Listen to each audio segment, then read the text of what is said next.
Zuji is located deep in the mountainous region of Guizhou, a remote province in southwest China. The women living here had never left the mountains and hardly anyone had ever visited the village.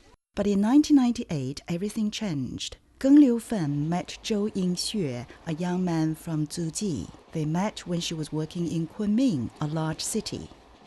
Zhou took Geng back to his small village during the Spring Festival.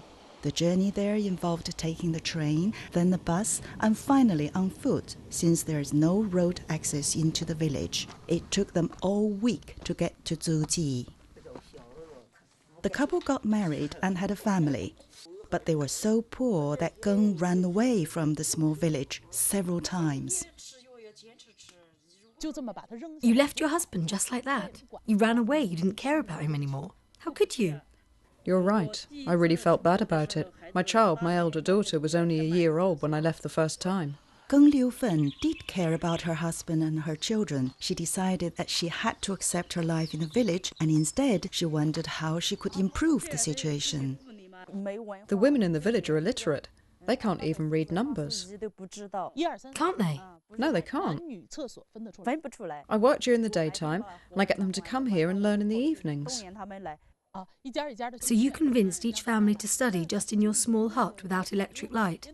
How did they manage in the evening?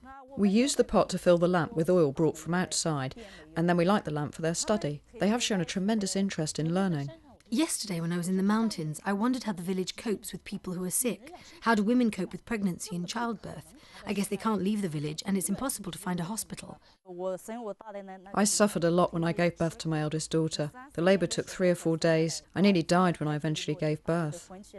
Geng Liufen now leaves the village every 2 weeks, trekking over the hills to get vital medicines from the outside world. She has also attended a course in a hospital so she can help other women when they go into labour. And after giving birth to a baby, everyone should be careful. You should not have sex until after 42 days.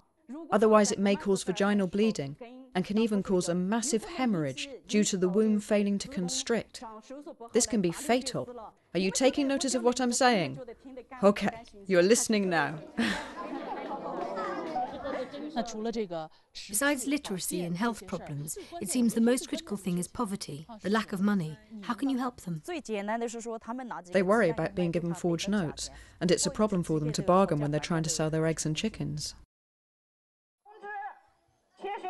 Please note, all members of our community, please come to the public activity room at 12:30 p.m.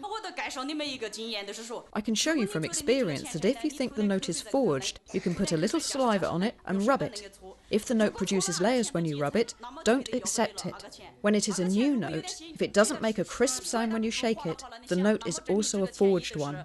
Geng Liufen hopes the women of the village can make some money for themselves. With some economic independence, they will gain more confidence. In March 2004, for the first time, Geng Liufen and some other women left their homes and arrived at the market at midday after walking over 2 mountains. In the past, women always needed help from their fathers or husbands to get to the market. Now, they are here and can sell their goods. They are surprised that they can earn money by themselves. Farm Women, a non-governmental organization, is also helping. Since it began in 1998, it has helped nearly 4,000 rural women. Geng Liufen also got the opportunity to learn more. Last December I went to Beijing for a training course organised by Farm Women. They helped me apply for a World Bank loan to set up the Women's Development Association in Ximen to help attract investment to the area.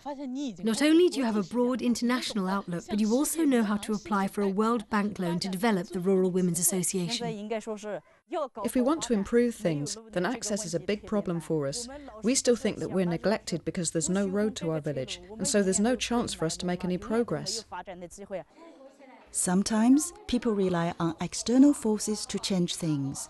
Geng Liufen, however, with just a junior high school diploma, is leading the women of Zuji in gradually changing their destinies and improving their lives.